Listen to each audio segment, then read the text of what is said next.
Hello guys, welcome back to Cedric's Rabbitry. My name is Cedric, a young and passionate rabbit farmer here in Ghana. In today's video, I'm going to be talking about some characteristics that can differentiate between a good rabbit and a bad rabbit, right? In terms of production, right? Or I should say that how to differentiate between a good female rabbit and a bad female rabbit, right? If you are new to the channel, do want to hit the subscribe button, smash the like button if you really enjoy watching the video. Just like any other livestock, rabbits too can have some problems when it comes to production, right? And it's up to you, the farmer, to identify some of these problems and to avoid them or to minimize them so that you can maximize your profit when it comes to your sales, right?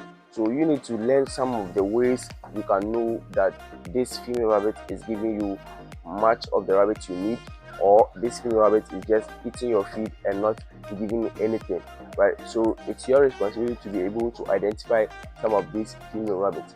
And today I'm going to talk about some of the characteristics. I know it is a little bit crazy, but it can be valuable to some of you guys.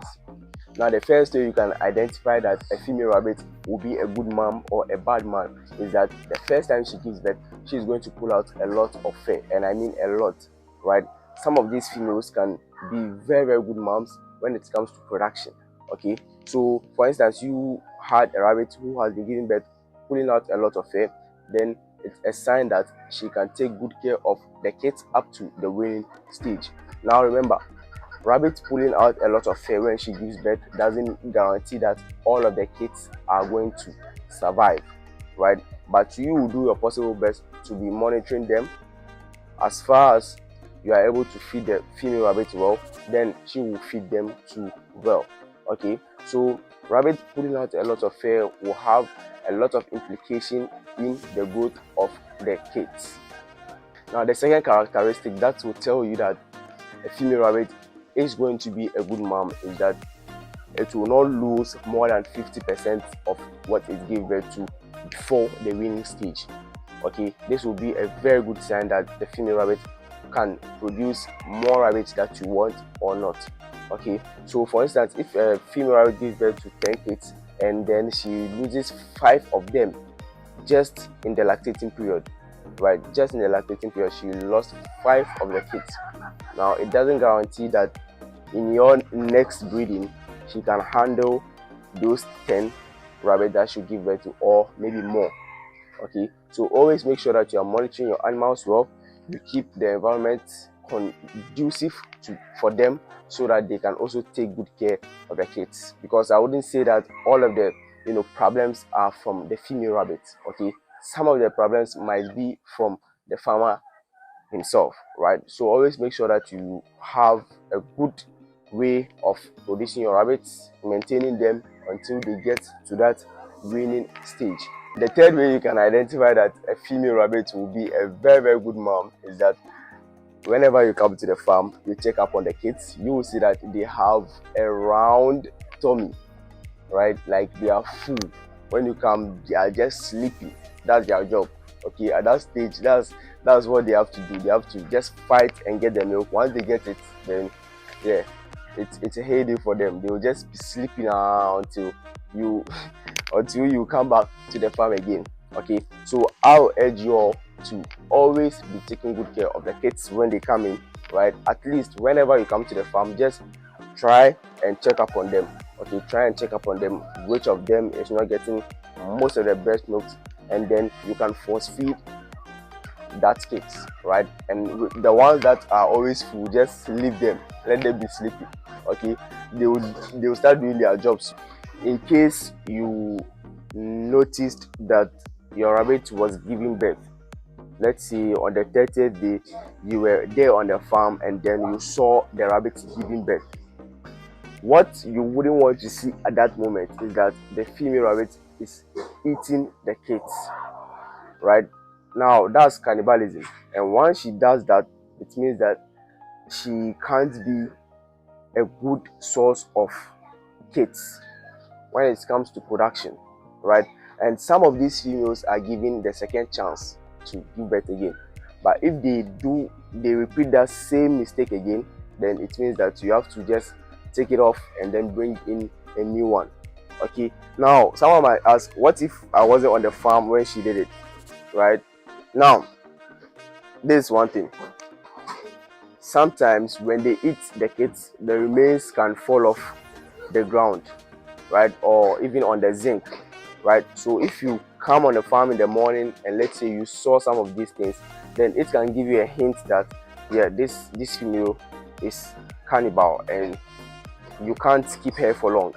Okay, what this type of females does is that sometimes they will be very, very aggressive. Then you feel like, okay, when she gives birth, she'll be protective, she'll be all of that, but once she gives birth, then it will turn to another thing else, right? But notice, sometimes cannibalism is not the fault of the female rabbit alone. I'll keep on saying this. It could be the fault of the farmer as well. Okay, just imagine a female rabbit is on its due date and then you did not give it even enough feed for the day. What should you be expecting the female rabbit to eat once she gives birth? Because you are going to lose a lot of energy during that process.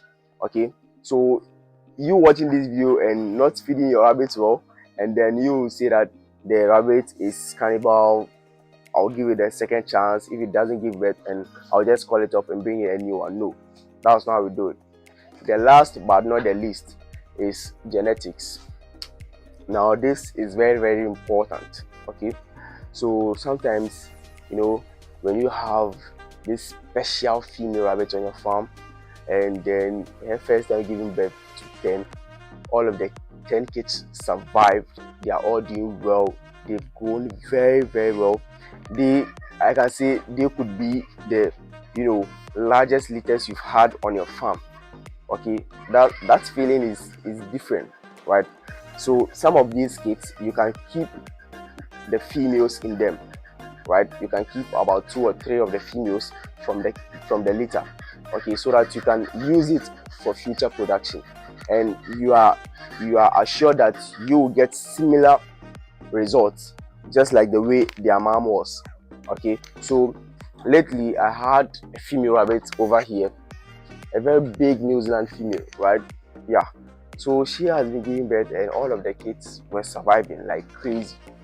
You see that when 4 or 5 of the females give birth, her litters will be much bigger than all of them, right? But sadly she died. But I got one female from her, which was the satin rabbit. So she also repeated the same pattern her mom did, right, giving me 6, minimum of 5 kids, and all of them surviving. But as for the satin rabbit, this is her first time, so she lost 2 of her kids, and I know that's fine because it's her first time. She's still, you know, going through a process. And so having this type of rabbits, you need to be keeping their kids for future production. Even if it's 1 or 2, it can be pretty much helpful to you. Yeah, I think that's enough. I haven't had my breakfast yet. I can't, you know, use out all my energy, or else I can just fall down after this video. Okay, so I think that's enough, and you've learned something from it as well. You've learned pretty much, you know, valuable information from this video. If you haven't subscribed, make sure you do so, or else I'll come for your rabbit.